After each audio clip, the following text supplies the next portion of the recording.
அப்படி உத்தரப்பிரதேசத்திலே அந்த கவேர மன்னனானவன் என்ன பண்றாருனாக்க, கவேர மன்னன் அவருடைய மனைவியோடு ஒரு நெடுந்தவம் செய்கின்றார்கள். எதற்காக நெடுங்கால தவம் செய்கின்றார்கள்? தன்னுடைய உடலை வருத்தி தவம் செய்கின்றார்கள். சிவபெருமானை நோக்கி தவம் செய்கின்றார்கள். எதற்காகனா, தனக்கு குழந்தை வர வேண்டும் என்று. நெடுங்காலமாக மிக வயதாகியும் தனக்கு குழந்தை இல்லை, தன்னுடைய அரசாட்சியும் தன்னுடைய மக்களையும் பார்ப்பதற்காக ஒரு வாரிசு வேணும்னு சொல்லி மிகப்பெரிய தவம் செய்கிறார். நெடுங்கால தவம் தன்னுடைய உடலை வருத்தி சிவபெருமானை நோக்கி தவம் செய்கின்றார்கள். சிவபெருமான் தோன்றி, கவேரமன்னா, உங்களுக்கு இந்த ஜென்மத்திலேயே புத்திரபாக்கியம் இல்லை, வீணாக தன்னுடைய உடலை வருத்தி தவம் செய்ய வேண்டாம், தவத்தை கலந்துவிட்டு உங்களுடைய வாழ்க்கையை தொடருங்கள், இந்த ஜென்மத்திலே புத்திரபாக்கியம் இல்லைன்னு சொல்ல மறந்து விடுகிறார். அதை கேட்டனால ரொம்ப அதிர்ச்சி ஆயிடுச்சு, ரொம்ப கவலையாயிடுச்சு, மன வருத்தம், ரொம்ப கஷ்டப்படுறா.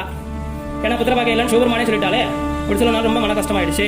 ரொம்ப வருத்தப்பட்டு ரொம்ப கவலையாக இருக்கும்போது அந்த வழியில தான் அகஸ்திய மகாபெருமான் கவேரமன்னனை சந்திக்கிறார். அது சந்தித்தவனே என்ன பண்றாருன்னா, கவேரமன்னன் அவருடைய மனைவியாரோடு சேர்ந்து சாஷ்டாங்கமாக அகஸ்திய மகாமுனிவரை விழுந்து வழங்குகின்றார். அப்படி வழங்கும் பொழுது அகஸ்திய மகாபெருமான் என்ன பண்றாருன்னா, புத்திரபாக்கியம் உண்டாகுன்னு சொல்லி ஆசீர்வாதம் பண்ணிட்டார். அவங்களுக்கு ரொம்ப கவேரமன்னனுக்கு மனைவி ரொம்ப அதிர்ச்சி ஆயிட்டா. ஏன்னா சிவபெருமானே இப்படி சொல்லிட்டார். என்ன சொன்னாரா, நாங்கள் கிட்ட ரொம்ப தவம் பண்ணோம், சிவபெருமானே தோன்றினார், உங்களுக்கு இந்த ஜென்மத்திலே உங்களுக்கு புத்திரபாக்கியம் இல்லை, வீணாக தவம் பண்ணாதீங்க, தவம் பண்ணி தன்னுடைய தபோபலத்தாலே உங்களுக்கு குழந்தை இருக்கின்றேன்னு சொல்லும்.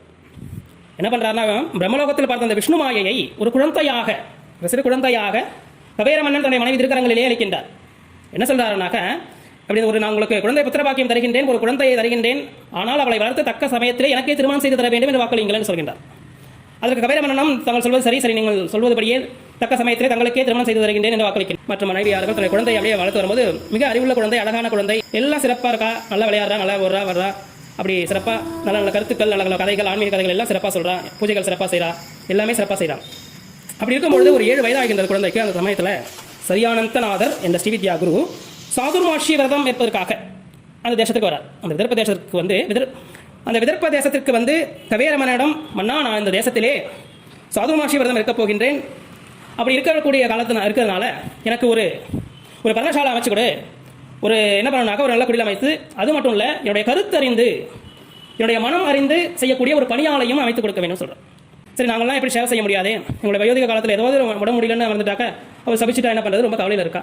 அப்படி கவலையில் இருக்கும்போது அந்த சமயத்தில் தான் யார் கேட்குறான்னா, லோகமுத்ரானையானவர், காவேரியானவர், தந்தையே ஏன் கவலையில் இருக்கீங்க இன்னும் கேட்கும்போது இந்த விஷயத்தை சொல்ல, இதுமாரி இந்த விஷயத்திலலாம் முனிவர் வந்தார், ஒரு பணியாட்கள் கேட்க, நந்தவனம் கேட்டார், அமைச்சு கொடுத்துட்டேன், பர்ணசாலை கேட்டார், அமைச்சு கொடுத்துட்டேன், அவருடைய கருத்தறிந்து மனமறிந்து செய்யக்கூடிய பூஜை பணியாட்களை கேட்கின்றார், அந்த பணியாட்களை என்னால் செய்து அமைத்து தர முடியவில்லை.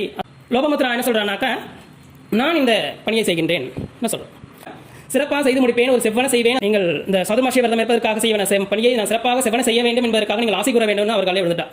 அதற்கான சிறப்பாக எல்லா பணிவிடைகளும் செய்து சிறப்பாக முடித்தார். லோபாமுத்ரானுக்கு ஸ்ரீவித்யை உபதேசம் பண்ணார். ஸ்ரீவித்யா பற்றி எப்படி பல மந்திரங்கள், பல சூத்திரங்கள் எல்லாம் ஸ்ரீவித்யை பற்றி எப்படி பூஜை பண்ண, அதை பற்றி முழுமையும் என்ன பண்ணிட்டாங்கன்னா உபதேசம் பண்ணிட்டு போயிட்டார் சிறப்பாக. லோபாமுத்ராவானவள் ஸ்ரீவித்யை 7 வயசு, ஸ்ரீவித்ய உபாசகராக 7 வயசுலேயே இருக்கா. அப்படி சிறப்பாக ஸ்ரீவித்ய உபாதாசம்